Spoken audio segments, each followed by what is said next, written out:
All right, guys, let's get a look at this 1987 Turbo Regal.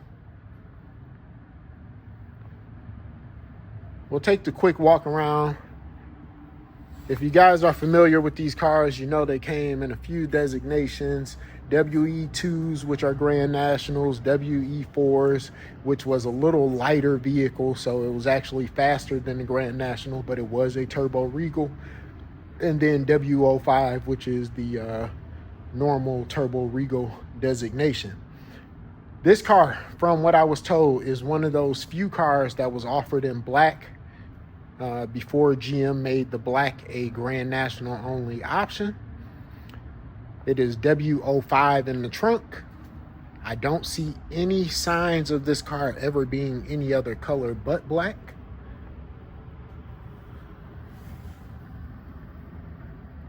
Don't know if you can see it there, but it's a W05 car. There are the T-tops. The T-tops are painted on the edges.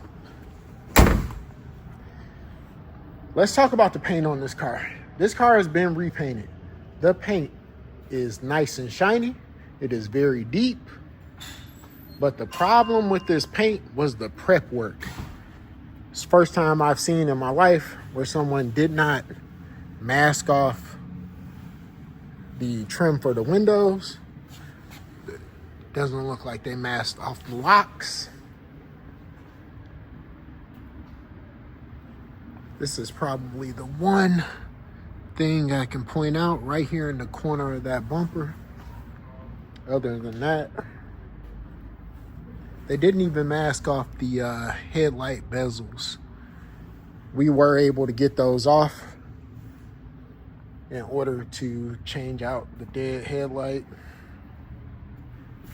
So a little bit of elbow grease and time gets that done.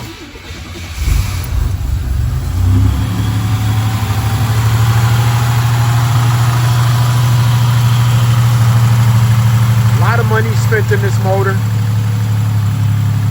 Larger turbo. As you can hear, she just idled down. The underhood mat is sprayed.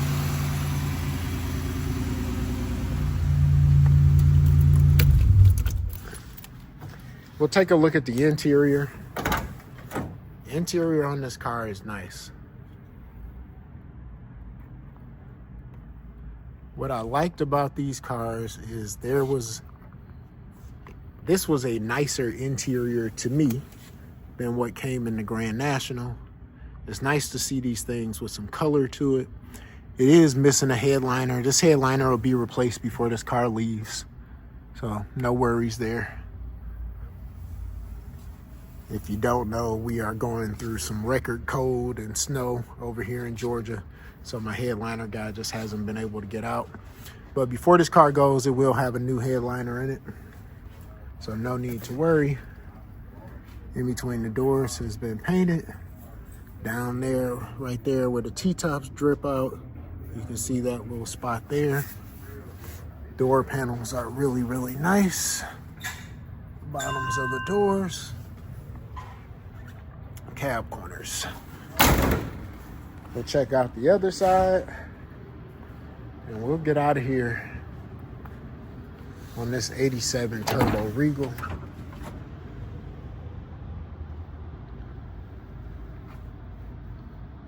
The other cool thing about Regals is this, where you can see it's cracked at the speaker grill, is a separate part that can be had off of Amazon, eBay, anywhere, brand new in the box for 60 bucks.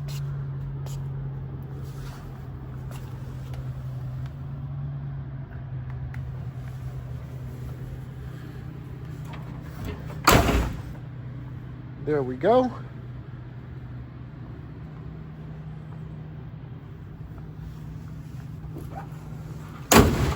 We will try to put this thing up on the lift, show you underneath, but that'll be it for this 1987 Buick Turbo Regal. I'm gonna throw this in on the video real quick, just because I know the guys that are familiar with these cars know this. But all GM floor shift cars shift through the column. Okay, so the reason I'm showing you that is because this happens from time to time with these cars. Let's say the key sticks and I can't take the key out of the ignition. It's just because that didn't shift far enough. So you shift it over and the key comes right out. So I just want to point that out. It's not something that happens all the time, but it is something that's very common on G bodies, even the A bodies with the floor shifters. So just want to make note of that, just so you guys will know. Just shift it a little bit to the left if the key sticks. That simple.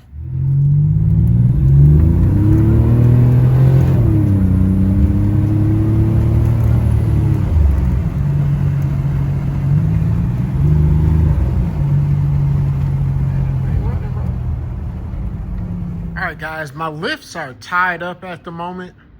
I thought that I shot this while we were servicing this vehicle, but I did not. Something to make mention of on this car is it does have all new floor pans.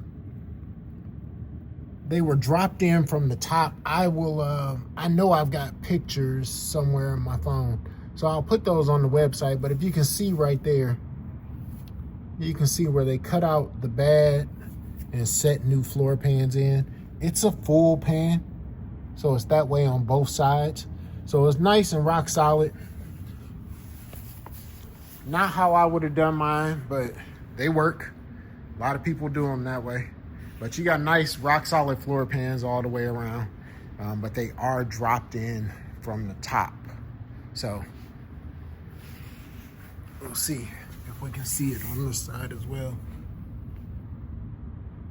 You can see all brand new metal. But see where they cut out the bad and dropped these in and then welded them from the top. So it works.